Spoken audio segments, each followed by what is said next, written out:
అందరికీ నమస్కారం. జై శ్రీమన్నారాయణ. ధనుర్మాసం శూన్యమాసమా అని చాలామందికి డౌట్ ఉంది.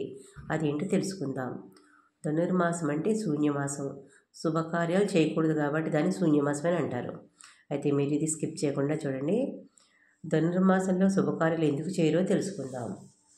కార్తీక మాసం, మాఘమాసం, శ్రావణ మాసాలకు మాత్రమే ఎక్కువ ప్రాధాన్యత ఉందని చాలామంది భావిస్తారు. కానీ ధనుర్మాసం కూడా చాలా ఆధ్యాత్మిక ప్రయోజనాలు కలిగిన నెల.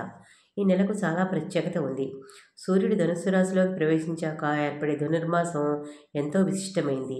ఈ కథనంలో ధనుర్మాసానికి ఎంతటి విశిష్టత ఉంది అంటే ఈ ఈ మాసంలో శుభకార్యాలు చేయవచ్చా, ఈ మాసానికి శూన్యమాసం ఎందుకు పేరు వచ్చింది, తదితర వివరాలు మనం తెలుసుకుందాం. ధనుర్మాసం అంటే డిసెంబర్ 15వ తేదీ ఆదివారం సూర్యుడు ధనుసు రాశిలో ప్రవేశిస్తాడు కాబట్టి డిసెంబరు 16వ తేదీ నుంచి ధనుర్మాసం మొదలవుతుంది.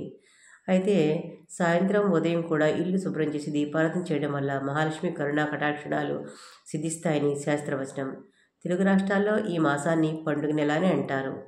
అలాగే విష్ణుమూర్తికి బాలభోగం చేస్తారు. అంటే భోగి రోజు వరకు కూడా విష్ణుమూర్తికి ధనుర్మాసంలో బ్రాహ్మీ ముహూర్తంలోనే వారికి పూజలు చేసి అలాగే నైవేద్యాలు పిల్లలకి పంచుతూ ఉంటారు. అంచేత స్నాన దాన హోమాలు వ్రతాలు పూజలు కూడా ధనుర్మాసంలో చేస్తారు. విశేషమైన ఫలితాన్ని ఇస్తాయి. ఈ మాసానికి ఎందుకంత విశిష్టత అంటే దేవాలయాల్లో జరిగే ఆగమశాస్త్ర కైంకర్యాలతో స్థానిక ఆచార వ్యవహారాలు ఇతర సాంప్రదాయాలు కలిసిన అంశాల్లో ధనుర్మాసం ఒకటి. నిజానికి అండాళ్ళ పూజ, తిరుప్పావై పట్టణం, గోదా కళ్యాణం మొదలైనవి ద్రావిడదేశ సంప్రదాయం అని పెద్దలు చెప్తారు. ధనుర్మాసం అంటే దివ్య ప్రార్థనకు అనువైన మాసమని అర్థం. ధనుర్మాసం తెలుగు సంస్కృతిలో ఒక భాగం. దేవాలయంలో అండాళమ్మ పూజ, తిరుప్పావై పట్టణము, గోదా కళ్యాణము, పొంగల్ ప్రసాదాలు మొదలైనవి ధనుర్మాసంలో నిర్వహిస్తారు.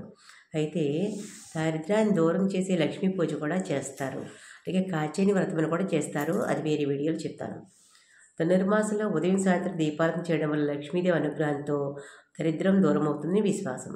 ముగ్గులు, గొబ్బెమ్మలు. ప్రతి ఇంటి ముందు వేకువజాముని ఇంటి ముందు అందమైన ముగ్గులు వేసి ముగ్గు మధ్యలో గొబ్బెమ్మలు, గుమ్మడి పూలు ఉంచి వాటిని బియ్యం పిండి, పసుపు, కుంకుమలతో పూజించి అలంకరిస్తారు. లక్ష్మీ రూపంలో గొబ్బెమ్మలు పూజించడం వల్ల మంచి జరుగుతుందని అంటారు. అలాగే అమ్మాయిలకి మంచి భర్త దొరుకుతాడని, మంచి వివాహం మంచిగా జరుగుతుందని, వాళ్ళ జీవితం బాగుంటుందని కూడా అంటూ ఉంటారు. అలాగే ఆడపిల్లలందరూ కూడా గొబ్బెమ్మలు పెడుతూ ఉంటారు ఈ సంక్రాంతి నెలలో. ధనుర్మాస వ్రతం అంటే ఏంటో చూద్దాం. ధనుర్మాస వ్రతం గురించి మొదట బ్రహ్మదేవుడు నారద మహర్షికి వివరించినట్లు పురాణ కథనం.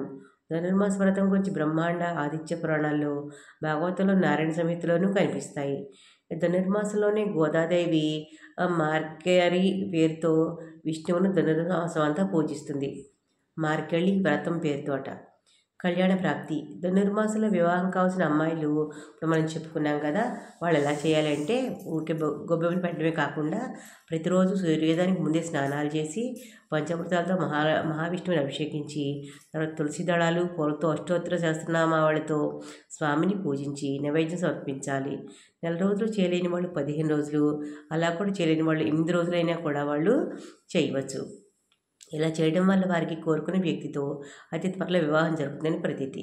వివాహం లేట్ అయ్యేవాళ్ళు, అలాగే మంచి భర్త కావాలని అమ్మాయిలు కోరుకుంటారు కదా, వాళ్ళు ఏం చేయాలంటే ఈ ధనుర్మాసంలో ఇలా చక్కగా గొబ్బెమ్మలు పెట్టి విష్ణుమూర్తిని పూజిస్తే చక్కగా వివాహం అవుతుంది వాళ్ళకి.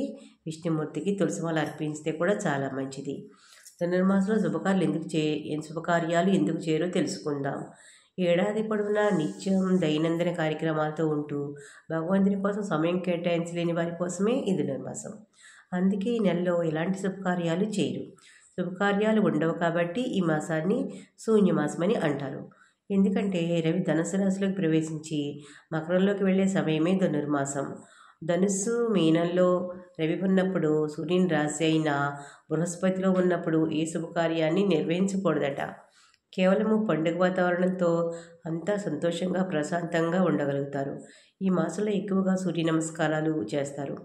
ఎక్కువ విష్ణుమూర్తిని నిత్యం వేకువజామునే పూజించడం చాలా శుభ ఫలితాన్ని ఇస్తాయి. ఇంతటి విశిష్టమైన ధనుర్మాసాన్ని విష్ణు పూజకు వినియోగించి సద్వినియోగం చేసుకుందాం.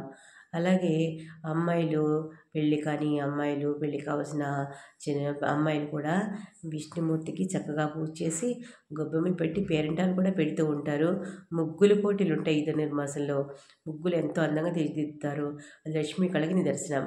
కాబట్టి చక్కగా ఈ మాసంలో వేకువజామునే లేచి స్నానం చేసి చక్కగా పూజ చేసుకుని స్వామివారికి పొంగల్ నైవేద్యం పెడితే కూడా ఎంతో సంతోషించి మనం అనుకున్న పనుల్ని చక్కగా జరిగేలా చూస్తాడు. కాబట్టి చాలామంది చేస్తూ ఉంటారు, పెద్దవారు ఎక్కువ మంది చేస్తూ ఉంటారు. ఈ కాలంలో బిజీ లైఫ్ల వల్ల కొంతమంది చేయలేకపోతున్నారు. వీలైన వాళ్ళు వీలైనట్టుగా చక్కగా చేసుకుంటే అందరికీ మంచి జరుగుతుంది.